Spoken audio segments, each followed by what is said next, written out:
नमस्कार दोस्तों, स्वागत है आप सभी का हमारे प्रोग्राम ज़िंदगी बने आसान में। दोस्तों, हमारी सीरीज़ चल रही है इलनेस टू वेलनेस के ऊपर।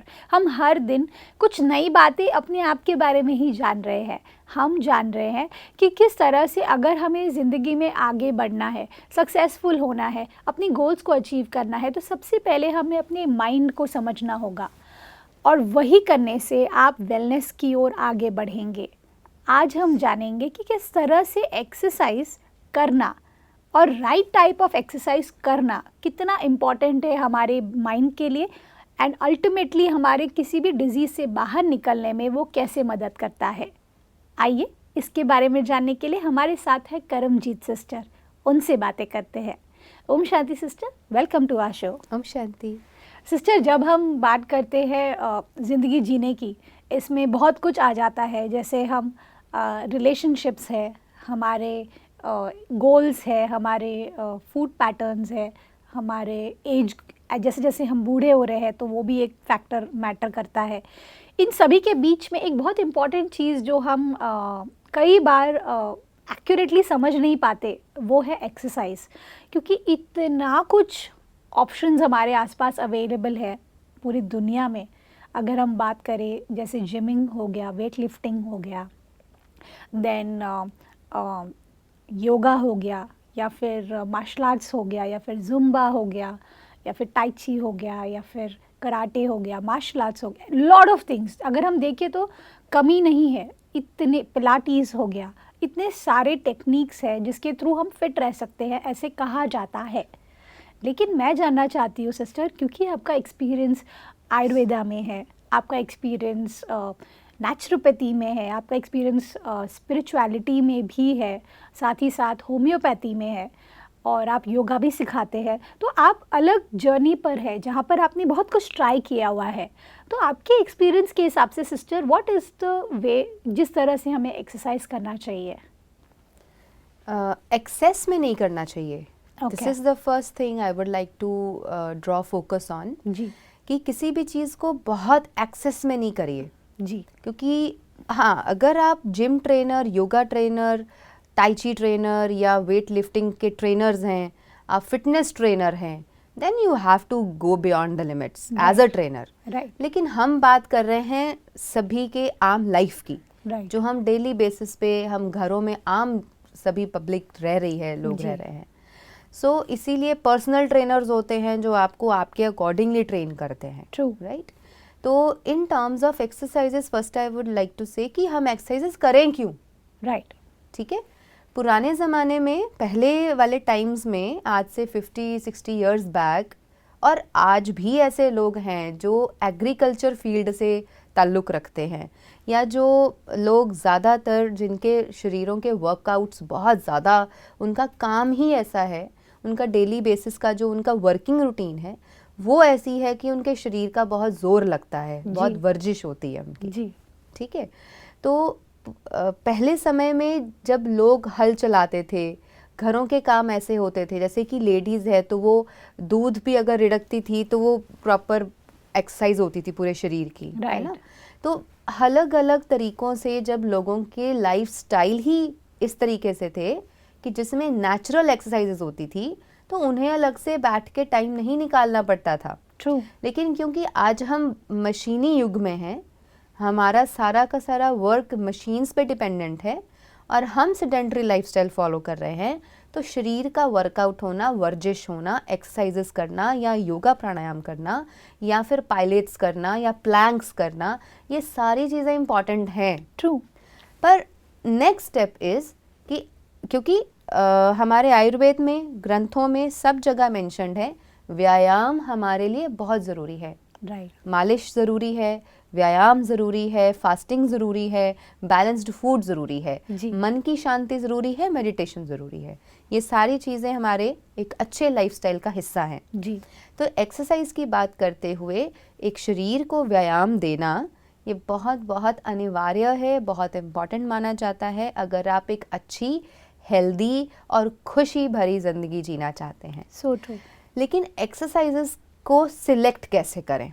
हाँ। If a person is into some sports, तो आप नेचुरली उस पर्टिकुलर स्पोर्ट्स की तैयारी में एक्सरसाइजेस उसके रिलेटेड करेंगे राइट और आप उसकी तैयारी करेंगे तो शरीर की वर्जिश हो ही रही है। राइट आप बैडमिंटन खेल रहे हैं, उसमें भी शरीर का वर्कआउट हो रहा है। राइट आप फुटबॉल या बास्केटबॉल खेल रहे हैं या एथलेटिक्स या रनिंग नॉर्मल कर रहे हैं तो आपका उसमें भी शरीर का वर्कआउट हो ही रहा है। राइट ऑफ कोर्स ज़मीन पे बैठ के अगर कैरम बोर्ड खेल रहे हैं तो उसमें कोई शरीर का वर्कआउट नहीं है। कोई कहे except the fingers except the fingers, yes, and the mind. and the mind has to be Yes. So mind games is one thing, physical games is the second thing. And games के अलावा games कुछ लोग तो शौकिया तौर पे खेलते हैं, कुछ लोग उसको एज अ प्रोफेशन खेलते हैं और कुछ लोग उसको एज अ टाइम पास खेलते हैं, which is actually a very good time pass. Yes. If you have adopted some game as your time pass, it is very good, yeah क्योंकि वो आपको रेजुविनेट करेगा, आपको फ्रेश करेगा, आपको क्रिएटिव बना के रखेगा, आप यूथफुल बने रहेंगे. बिल्कुल अगर आपने अपनी ज़िंदगी में कोई गेम को नहीं अपनाया है और आपको लगता है कि बस सारे दिन की रूटीन जो चल रही है वही ठीक है और एक्स्ट्रा कुछ भी नहीं, टाइम है ही नहीं अपने आप की किसी स्पोर्ट्स के लिए, तो फिर आप अपना रूटीन इस तरीके से बनाएं कि अर्ली मॉर्निंग या लेट इवनिंग्स में आप 1 घंटा, 1.5 घंटा या 2 घंटे, जो भी आपको टाइम सूट करता है और जितना भी टाइम आप निकाल सकते हैं, आप ये एक्सरसाइजेस चूज़ कीजिए. Specially for females I would like to say कि योगासनास are very important, okay especially before, if they are a single, if any female who is single, उनके लिए योगासनास करना बहुत इम्पॉर्टेंट है. बिकॉज पूरी बॉडी को शेप में रखना, टोन अप करके रखना और आपके सभी ऑर्गन्स की वर्किंग बहुत अच्छी चलती रहे, उसके लिए योगा के अलग अलग आसनास हमें हेल्प करते हैं, जो हमारे डाइजेस्टिव सिस्टम, हमारे एक्सक्रीटरी सिस्टम, हमारे रेस्पिरेटरी ऑर्गन्स को और हमारे सर्कुलेटरी सिस्टम को परफेक्ट शेप में रखते हैं. right और वो बहुत अच्छे से काम करते हैं. राइट प्राणायाम है जो हमारे सारे रेस्पिरेटरी सिस्टम को बहुत अच्छा मेंटेन करके रखता है, हमारी प्राण शक्ति पे काम करता है. अगर किसी को लगता है कि बिकॉज योगा इज़ समथिंग जिसमें ठहराव है, जिसमें एक लय है, एक सुख है, हम आराम से, इसलिए उसके लिए कहा जाता है स्थिरम सुखम आसनम. wow जब एक आसन में बैठे हुए स्थिरता आ जाए, not only of body but of mind also, कि हम एक आसन परफॉर्म कर रहे हैं लेकिन उस आसन को परफॉर्म करते हुए आपका माइंड का स्टेट क्या है, meditative. right In a very meditative state of mind, I am performing a particular asana और उसमें बैठे हुए मुझे सुख की अनुभूति हो रही है और कुछ क्षण, 1 मिनट, 2 मिनट, 3 मिनट या 5 मिनट आप उसमें बैठ गए हैं और फिर भी आप सुख की ही स्थिति में हैं, उसे कहते हैं योगा. सिस्टर, पर ये ना थोड़ा डिफ़िकल्ट नहीं है कि क्या होता है, ऑलरेडी हम इतने फास्ट ज़िंदगी में जी रहे होते हैं. मेरे को ये जानना था क्योंकि मेरी एक फ्रेंड है जिनको मैंने कई बार ये बोलते हुए सुना है, she is into workouts, okay, heavy workouts and fast dance and all that.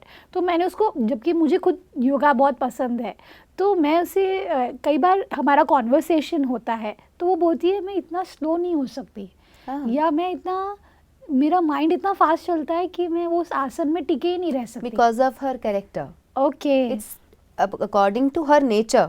Okay मैं वही उसी पे आ रही थी जी. कि वी चूज द एक्सरसाइजेज और yoga according to the nature. Okay अगर मैं एक ऐसा व्यक्ति हूँ जिसके अंदर फास्टेडीनेस बहुत ज़्यादा है और स्टेडीनेस, मतलब हम हर चीज़ में फास्ट हैं, मतलब ठहराव है ही नहीं, शांति अंदर है ही नहीं, हम अपने आप को स्टेबिलिटी में महसूस नहीं करते, बट हम ऑल द टाइम अपने आप को एवरीथिंग फास्ट करने के उसमें रहते हैं. इट मीन्स कि आपका नेचर ऐसा है ना, तो आप उसके अकॉर्डिंगली ही अपने एक्सरसाइजेस को चूज़ कीजिए. ओके तो ऐसे व्यक्ति को पायलट्स करना, प्लैंक्स करना या फिर एक्सरसाइजेस, हैवी एक्सरसाइजेस करना या फिर कार्डियोज करना, तो उनको वही सब अच्छा लगेगा, या जिमिंग करना अच्छा लगेगा. जी. अगर कोई व्यक्ति योगिक डाइट, योगिक लाइफस्टाइल और मेडिटेशन में बहुत इंटरेस्ट रखते हैं तो उन्हें योगा ज़्यादा प्रिय लगेगा. Okay right. बट ओवरऑल अगर हम देखें तो yoga is for everybody. Okay anybody and everybody can do yoga. Right pranayama can be done by anybody and everybody, right except few exceptions होती हैं हर हर एक आसना में, हर एक प्राणायाम में कुछ एक्सेप्शंस होती हैं कि इसको ये लोग करें, ये लोग नहीं करें। राइट। अब इसके अलावा एक्सरसाइजेज में बहुत सारे ऑप्शंस हैं। डांस अलग है, एक चीज़ आ जाती है, जुम्बा डांस अलग है, एरोबिक्स है। तो जिन लोगों को म्यूज़िक के साथ बहुत रिदम अच्छा लगता है, जिनको पीस ऑफ माइंड ज़्यादा पसंद होगा, वो पीसफुल साउंड्स में, म्यूज़िक में योगा प्राणायाम की प्रैक्टिस करना पसंद करते हैं। जिनको डांस और म्यूज़िक से बहुत लगाव है, उनको एरोबिक्स, जुम्बा डांस, उनको ये सारी चीज़ें अच्छी लगती हैं। और जिनको फास्ट वर्कआउट्स पसंद है, वो लोग जिमिंग करते हैं जी। यस, लेकिन हमें एक चीज़ का ध्यान रखना चाहिए कि जिमिंग करते समय हमें पता हो कि how much I have to stretch, कितना समय और कितना स्ट्रेच करना है, इसलिए एक पर्टिकुलर ट्रेनर के अंडर ही रह करके करें। राइट। लेकिन उसमें भी बहुत कुछ देखने में आता है कि some are professional trainers, some are trainers but yes not very professional, लेकिन वो लोग ट्रेनिंग में आ जो जाते हैं, इन कई बार कुछ लोगों का नुकसान भी हो जाता है। राइट। तो हमें बहुत सोच समझ कर हर चीज़ का चुनाव करना होता है कि मेरे बॉडी टाइप के अकॉर्डिंग, मेरे मानसिक स्तर के अकॉर्डिंग, मेरे स्वभाव के अनुकूल कौन सी चीज़ है, मैं उसको चूज़ करूं और फिर उसी की प्रैक्टिस डेली बेसिस पे करूं। बिल्कुल। एंड आप पूरे मंथ में 1-2 दिन, 3 दिन, 4 दिन या वीक में 1 दिन ऑफ भी रख सकते हैं, जिस दिन आप पूरे शरीर को शांति दे रहे हैं, आप उसको सुख दे रहे हैं, ठहराव दे रहे हैं, आप उसको रिलैक्स कर रहे हैं कि the day is off, no exercises. Right. That is also perfectly fine. अगर आप डेली बेसिस पे करेंगे, बहुत ज़्यादा करेंगे, एक्सेस में करेंगे, तो भी हमारे मसल्स और हमारी जो बॉडी है वो एक टाइम पे आके थकनी शुरू हो जाती है। ट्रू। तो थकनी शुरू हो जाएगी तो हमारी परफॉर्मेंस कम होना शुरू हो जाएगी। So we have to create a very beautiful balance. Right. Especially the people who are into yogic life, who are into spirituality, उनके लिए योगा और प्राणायाम बेस्ट है। वो लोग इन चीज़ों को अडॉप्ट करते हैं तो उनके लिए ज़्यादा अच्छा है। जो लोग गृहस्थी हैं और जो लोग बहुत ज़्यादा उत्तेजित खाना खाते हैं और बहुत फास्ट लाइफ में हैं, उन लोगों को ज़्यादा प्रिय लगता है जिमिंग करना, फास्ट एक्सरसाइजेस करना। सिस्टर, जब हम बात करते हैं डिफरेंट टाइप्स ऑफ वर्कआउट की, इसमें एक और पर्सपेक्टिव जुड़ता है कि हमारा माइंड वो किस स्टेट में है। Yes, of course. क्योंकि क्या होता है, आपने जैसे कहा कि जो स्पिरिचुअल लोग होते हैं, स्पिरिचुअल पाथ पे होते हैं, उन लोगों को योगा ज़्यादा पसंद आता है। उसी तरीके से जो लोग, अगर मैं कुछ स्पेसिफिक एग्जांपल्स हम ले सकते हैं अभी, जिनमें से पहला है, सपोज़ अगर कोई व्यक्ति डिप्रेशन या फिर आई वुड से डिप्रेशन के अलग अलग स्टेजेस पर है, या फिर सिर्फ सैड है बहुत ज़्यादा, या फिर कोई स्पेसिफिक बीमारी से जूझ रहे हैं, मेंटल इश्यूज़ के साथ में, उन लोगों के लिए किस तरह का वर्कआउट सही है? Dance, zumba and pranayama. Okay, this is good for them. Yes. दूसरा सिस्टर, एंड मेडिटेट वो ज़बरदस्ती नहीं कर पाएंगे। ओके। बिकॉज जिसका स्टेट ऑफ माइंड अपने वश में नहीं है, you can simply tell them please go and sit for meditation और डिप्रेशन ठीक हो जाएगा। Right. You have to make them understand, you have to make them practice doing it, या अलग अलग तरीक़ों से उनको मेडिटेशन के सेशंस करवाने पड़ेंगे ताकि उनको थोड़ी थोड़ी आदत होने लगे। लेकिन अगर वो प्राणायाम को अडॉप्ट करते हैं, नेचर के साथ इंडल्ज रहते हैं और डांस को अडॉप्ट करते हैं, तो क्रिएटिव महसूस करेंगे, वो खुशी महसूस होनी शुरू हो जाएगी। बिल्कुल। सिस्टर, जो लोग ओवरवेट है, जिनको बहुत ज़्यादा ओवरवेट की प्रॉब्लम है, उन लोगों के लिए शुरुआत कहाँ से होनी चाहिए? फिर as they reduce their weight, उनको कहाँ तक जाना चाहिए? See, walking is one thing. Walking, jogging, running भी जो लोग पसंद करते हैं वो इसके थ्रू भी अपना वेट रिड्यूस करते हैं। बहुत सारे लोग जिमिंग करके वेट रिड्यूस करते हैं। But here I would like to mention one thing, diets also help us in reducing the weight. Right. Keeping us ourselves fit, doing the yoga, meditation, right diet, right lifestyle, gymming करना, exercises करना, सभी से हो जाता है। But it should be an accurate management. It should be a proper management. वो ज़बरदस्ती नहीं होना चाहिए। जब हम अपने शरीर के साथ ज़बरदस्ती करते हैं, आपको शॉर्ट टर्म रिजल्ट मिलता है, शॉर्ट टर्म के बाद फिर वापस वैसे हो जाते हैं और फिर लॉन्ग टर्म रिजल्ट नहीं मिलते। राइट। इसलिए अक्सर करके ऐसे लोगों को देखा गया है जो बोलते हैं मैंने डाइट शुरू करी थी, मैंने एक्सरसाइज शुरू कर दी थी, मैंने इतना वेट कम कर लिया था, अब वापस वैसा ही हो गया। Most of the time you will see this. Why? क्योंकि हम जबरदस्ती कर रहे हैं। राइट। हम अंदर से ट्रांसफॉर्मेशन नहीं लेके आ रहे, हम बाहर के चेंजेस कर रहे हैं। राइट। सो इंटरनल ट्रांसफॉर्मेशन जब होगी तो वो परमानेंट होगी। बाहर के जो चेंजेस होंगे वो या तो आप इतने जटिल हैं कि हर रोज़ वो चीज़ों को कर ही रहे हैं, रेगुलर बेसिस पे कर रहे हैं, तो भी वो मेंटेन रहेगा। जी। और अगर आप थोड़े से भी ढीले पड़े, जहाँ थोड़ी सी आपने डाइट में ढील दी, एक्सरसाइजेज में ढील दी, आपका वेट वापस पुट ऑन होना शुरू हो जाएगा। So true. This is happening with everyone. Sister, आज के एपिसोड में मुझे सबसे अच्छी बात ये लगी कि हमने बैलेंस के बारे में बात की। आज हमने बात की कि किस तरह से एक्सरसाइजेस हमारे लिए इम्पॉर्टेंट है, लेकिन राइट टाइप ऑफ एक्सरसाइजेस कौन से हैं वो आपने आज हमें गाइड किया। All thanks to you sister. Thank you for coming in our show. ओम शांति। ओम शांति। दोस्तों, आज के एपिसोड में आई एम श्योर आपने बहुत कुछ सीखा है। मैंने तो बहुत कुछ सीखा, जिसमें मुझे सबसे अच्छी बात ये लगी कि हम सभी के ना माइंड के हिसाब से, हमारे नेचर के हिसाब से हमें अपना वर्कआउट को अपनाना चाहिए और उसे फॉलो करना चाहिए। और हमने ये भी जाना कि कोई भी चीज़ के एक्सट्रीम में हमें नहीं जाना है दोस्तों।